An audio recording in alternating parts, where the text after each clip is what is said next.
Global economy की रीढ़ चीन में आर्थिक मंदी बहुत तेजी से आ रही है। इस मंदी का असर पूरी दुनिया पर होगा। चीन में मंदा खराब ना कर दे आपका धंधा।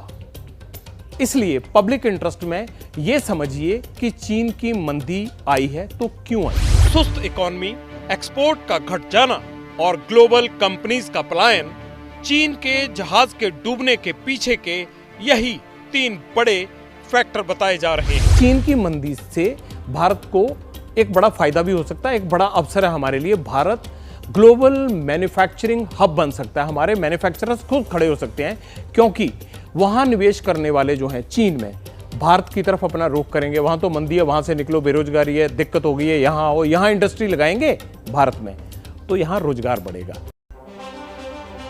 याद है आपको 19 तारीख को यही रिपोर्ट दिखाई थी मैंने पब्लिक इंटरेस्ट में आपको कि चीन की इकोनॉमी का बैंड बजने वाला है। पहले आप सोच रहे होंगे ये कैसे बोलने लग गया आके। ये वो रिपोर्ट दिखा रहे थे हम, जो तथ्य और सत्य हमने आपको 19 तारीख को दिखाए थे, बताए थे जो आपको कि क्या होने वाला है, वो आज सब कह रहे हैं। वाकई चीन की आर्थिक हालत डगमगा रही है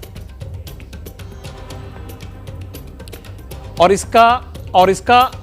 इसका असर दुनिया पर क्या पड़ेगा, किन मुल्कों पर पड़ेगा, आज मीडिया बात कर रहा है। जो आपके शो में हमने पहले ही कर दी थी, वही बात आज सारा मीडिया कर रहा है।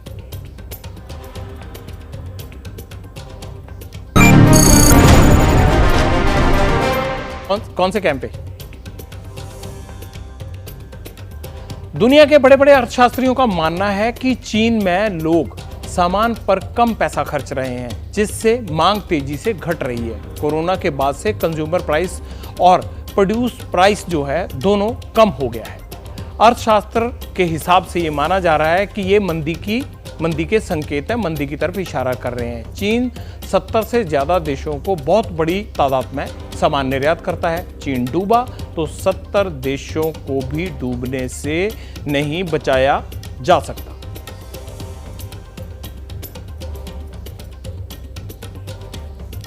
अब वक्त है पॉजिटिव स्टोरी का। एक आत्मनिर्भर नौसैनिक शक्ति के तौर पर भारत का इकबाल बुलंदी पर है।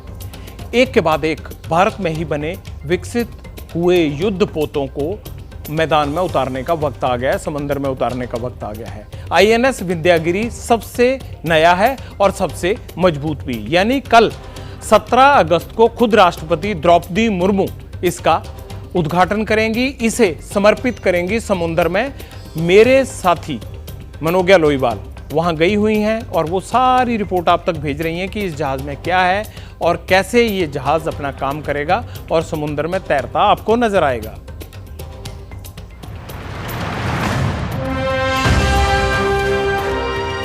एक 150 मीटर लंबा, 37 मीटर ऊंचा, भारत की समुद्री सीमा का सबसे ताकतवर प्रहरी INS विंध्यागिरी। ये युद्धपोत रक्षा क्षेत्र से भारत की मजबूती की सबसे मजबूत मिसाल है। INS विंध्यागिरी स्वदेशी प्रोजेक्ट 17A फ्रिगेट का छठा युद्धपोत है। समुद्र की लहरों पर 28 नॉट्स यानी करीब 52 मीटर प्रति घंटे की रफ्तार से दौड़ सकता है। ये अपने साथ 6670 टन असलह और दूसरा सामान ले जा सकता है। विंध्यागिरी सिर्फ एक युद्धपोत नहीं है, बल्कि भारत की सामरिक शक्ति का शक्ति प्रदर्शन भी है। जबकि ये सब जानते हैं कि इस समय भारत लगातार आगे बढ़ रहा है और मेक इन इंडिया के तहत इसे भी और आगे बढ़ाया जा रहा है। लेकिन इसकी खासियत ये है कि ये यहाँ से निकली हुई मिसाइल सिर्फ सरफेस टू एयर नहीं, बल्कि सरफेस टू सब सरफेस भी जाती है और यही इसे बाकी सब युद्धपोत से कई गुना ज्यादा बेहतर बनाता है। INS विंध्यागिरी अपनी क्लास का तीसरा वॉरशिप है। इसे कोलकाता की garden reach ship builders and engineers limited ने तैयार किया है। जहां तक वेपन सिस्टम की बात है तो INS Vindhyagiri Barak 8 missile launch करने में सक्षम है। युद्धपोत से हिंदुस्तान की घातक मिसाइल ब्रह्मोस को भी लॉन्च किया जा सकता है। INS विंध्यागिरी अत्याधुनिक रडार सिस्टम और एंटी सबमरीन वेपन सिस्टम से लैस है। The strength of these ships is the radar, the weaponry and the stealth features. That's why it is called an advanced stealth frigate. जैसे मैंने बताया, हम इसी project का 3 ships we are constructing and there's a third ship, and the uniqueness of this, all launches are special. ये बाहर से जितना विशालकाय है, अंदर से उतना ही मजबूत। इसमें कोई शक नहीं कि आईएनएस विंध्यागिरी के भारतीय नौसेना में शामिल होने से हमारी समुद्री ताकत में कई गुना इजाफा होगा।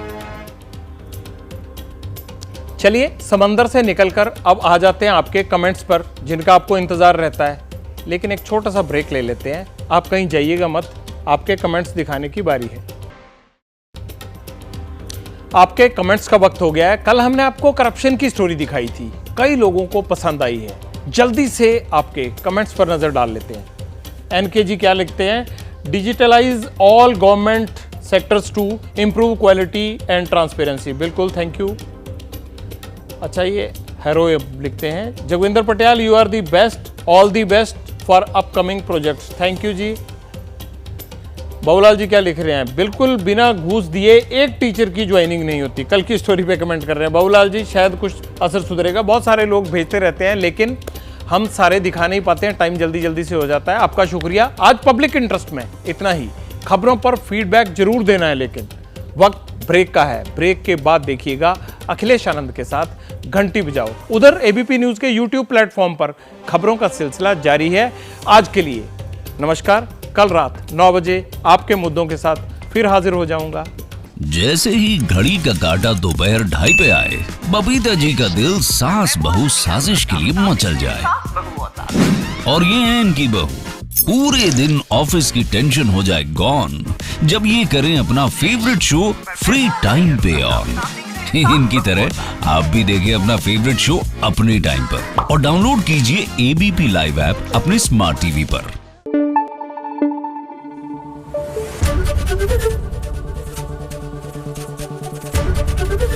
एबीपी न्यूज आपको रखे आगे।